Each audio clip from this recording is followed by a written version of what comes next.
नमस्कार, मैं अंजलि मिश्रा। स्वागत है आप सभी का द न्यूज में। हल्द्वानी मामले को लेकर इस वक्त उत्तराखंड में सियासत जो है गरमाई हुई है और विपक्ष इस मामले को लेकर जमकर राजनीति करता हुआ नजर आ रहा है। जमकर बयानबाजी भी की जा रही है। पक्ष और विपक्ष इस वक्त इस मामले को लेकर अपने तरफ से बयानबाजियां कर रहा है और इसी बीच इंडी अलायंस के नेताओं ने राज्यपाल से मुलाकात करके ज्ञापन भी सौंपा है। जी हाँ, बिल्कुल सही सुना आपने। इंडी अलायंस के नेता जो लगातार हल्द्वानी मामले को लेकर उत्तराखंड की पुष्कर सिंह धामी की सरकार को घेर रहे हैं, इसमें भी सरकार की गलतियां गिनवा रही है और चीजें कह रही है सिचुएशन कंट्रोल में नहीं है। इस तरीके की बातें और बयानबाजियां करने के बीच अब राज्यपाल से भी उन्होंने मुलाकात की है और ज्ञापन सौंपा है। क्या है मामला, विस्तार से समझिए। हल्द्वानी हिंसा को लेकर सियासत गरमा गई और इंडिया अलायंस के नेताओं ने राज्यपाल से मुलाकात कर उन्हें ज्ञापन सौंपा है। उन्होंने हल्द्वानी हिंसा की न्यायिक जांच कराने की मांग की है।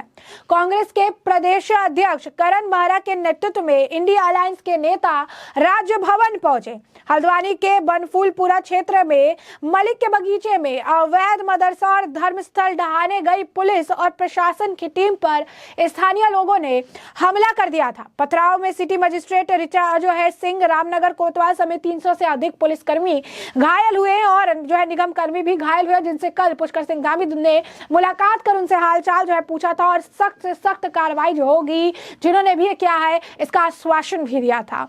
उपद्रवियों ने बनफूलपुरा थाना भी फूका। पुलिस की जीप, जेसीबी, दमकल की गाड़ी, दोपहिया समेत 70 से अधिक वाहन फूक दिए। आंसू गैस के गोले दागने और लाठीचार्ज के बाद भी जब हालत काबू में नहीं आया तो सबसे पहले अधिकारी जान बचाने के लिए मौके से भाग गए। पुलिस और नगर टीम जैसे जैसे वहां पहुंचे निकली, प्रशासन उपद्रवियों को देखते ही पैर में गोली मारने के आदेश दिए।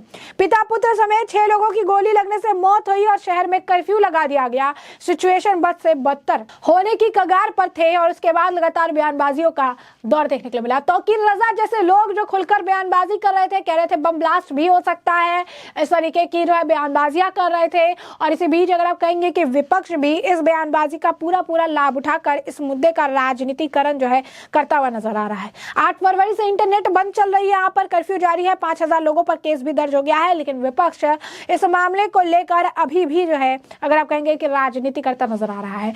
आपको बता दें कि इसे लेकर आरजेडी के जो नेता है मनोज झा, उनका क्या कुछ बयान है, जरा सुनिए। मैं समझता हूं कि एक व्हाइट पेपर तो प्रधानमंत्री जी को लाना चाहिए कि आपके 10 वर्ष के कार्यकाल में समाज का ताना बाना क्यों टूट रहा है, समाज में इतनी दिक्कतें क्यों पैदा हो रही है, समुदायों के बीच में खाइयां क्यों बढ़ रही हैं, इस पर एक व्हाइट पेपर लाना चाहिए था जो आपको एक्सपोज करके रख देता। यही देश था ना, दंगे फसाद होते थे, साथ बैठ के लोग सुलझाते थे। आपने खाइयां बहुत गहरी कर दी।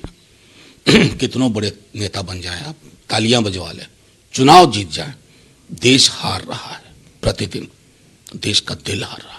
तो जैसा कि आपने सुना कि मनोज झा जिस तरीके से कह रही हैं, यहाँ पर भी सरकार की गलती है कि पहले बातचीत होती थी और अब बातचीत नहीं होती है। अब जो है मुलाकात करके जो है इसको बैठ के सिचुएशन को संभालने का प्रयास किया जाता है। आम जनता और सरकार के बीच की खाई जो है गहरी होती जा रही है, सरकार इसके लिए जिम्मेदार है।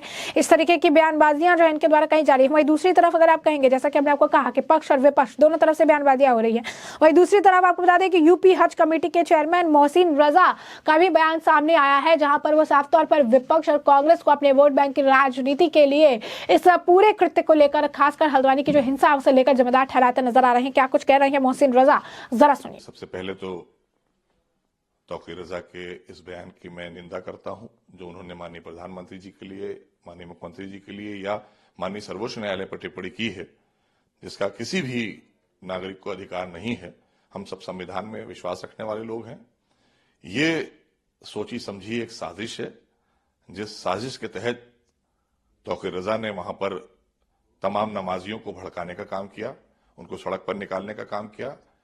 कानून अपना काम करेगा, कानून के खिलाफ जो भी आएगा उसके खिलाफ कड़ी कार्रवाई होगी। और जहां तक बात की जाए तौकीर रजा की, तो ये कांग्रेस के इशारे पर तौकीर रजा ने काम किया है और विपक्ष भी इसमें शामिल है। विपक्ष के कई दल शामिल हैं, क्योंकि बंगाल से भी ये आवाज उठी और वहां पर भी इस तरह की बातें की जा रही हैं। उत्तराखंड में भी आपने देखा। तो इसके पीछे कहीं ना कहीं इनकी हार जो इनको दिख रही है, क्योंकि देश की 140 करोड़ जनता आदरणीय मोदी जी के साथ में है, तमाम हमारे जो मुस्लिम समाज के लोग हैं उन्हें योजनाओं का लाभ सीधी तौर पर मिल रहा है, उत्तर प्रदेश में भी और देश की सरकार में भी। तो इसलिए ये सारी योजनाओं का जब लाभ सीधी तौर पर पात्र को मिल रहा है, मुस्लिम समाज को भी मिल रहा है, बगैर भेदभाव के मिल रहा है, तो इन जैसे नेताओं की दुकानें बंद हो गई हैं। ये ब्लैकमेल करने वाले लोग हैं, पुलिस प्रशासन को भी, एडमिनिस्ट्रेशन को भी। तो इस सरकार में, आदरणीय योगी सरकार में और देश में आदरणीय मोदी सरकार में इनकी दाल नहीं गल रही है। ये समाजवादी पार्टी और कांग्रेस की सरकार नहीं है कि यहां पर आप जो है इस तरह के वारदात करके और कहीं बैकडोर से कुछ आपको मिल जाएगा और आप नेता बन जाएंगे और आप विधायक बन जाएंगे और आपको मंत्री बना दिया जाएगा। ये सब नहीं चलेगा। यहां सीधी तौर पर आप कानून हाथ में लेंगे, आपको जेल जाना होगा। कानून व्यवस्था से खिलवाड़ योगी सरकार में किसी को नहीं करने दिया जाएगा। ये साफ तौर पर जीरो टॉलरेंस की नीति पर हमने काम किया है और उसी पर आगे कार्रवाई भी होगी। और जो भी लोग उस उपद्रव में शामिल हैं, अगर बाहर से आए थे, वो भी जांच करेगी वहां की एजेंसियां, और जांच करने के बाद उन पर भी कार्रवाई होगी। और तौकीर रजा पर तो डेफिनेट कार्रवाई होगी। इसके लिए कहीं से कोई भी गुंजाइश का खाना नहीं है, क्योंकि उन्होंने जिस तरह से टीवी में वक्तव्य दिए हैं माननीय प्रधानमंत्री जी के खिलाफ, माननीय मुख्यमंत्री के खिलाफ, माननीय सर्वोच्च न्यायालय के खिलाफ। हमारे यहां इतना बड़ा निर्णय आया माननीय सर्वोच्च न्यायालय का प्रभु श्री राम मंदिर के मामले में, अयोध्या के मामले में, उसमें एक भी कहीं कोई वारदात नहीं हुई उत्तर प्रदेश के या देश के अंदर। और आप इस तरह की ये भाषा का इस्तेमाल करेंगे, आप ये बातें करेंगे, आप दंगा कराएंगे, आप जेल जाएंगे, दंगा नहीं करा पाएंगे आप। और जहां तक बात उन्होंने की ज्ञान व्यापी की, तो ज्ञान व्यापी का मामला आज से नहीं चल रहा है, ये माननीय न्यायालय में और चल रहा है। और अभी आगे जो भी निर्णय आए हैं न्यायालय से आए हैं, तो आप कानून हाथ में लेंगे, आप लोगों को सड़क पर निकालेंगे, इनोसेंट लोगों को, नमाजियों को आप सड़क पर पत्थर चलवाएंगे और अपने को मौलाना कहलवाएंगे और मुसलमानों को बदनाम करने का काम करेंगे आप। हमारे तमाम धर्मगुरु, जो मान्यता प्राप्त धर्मगुरु हैं, जिनको मान्यता है देश में, वो माननीय प्रधानमंत्री जी से भी मिलते हैं, माननीय मुख्यमंत्री जी से भी मिलते हैं और बैठकर अच्छी वार्ता करते हैं और वार्ता से हल निकालते हैं।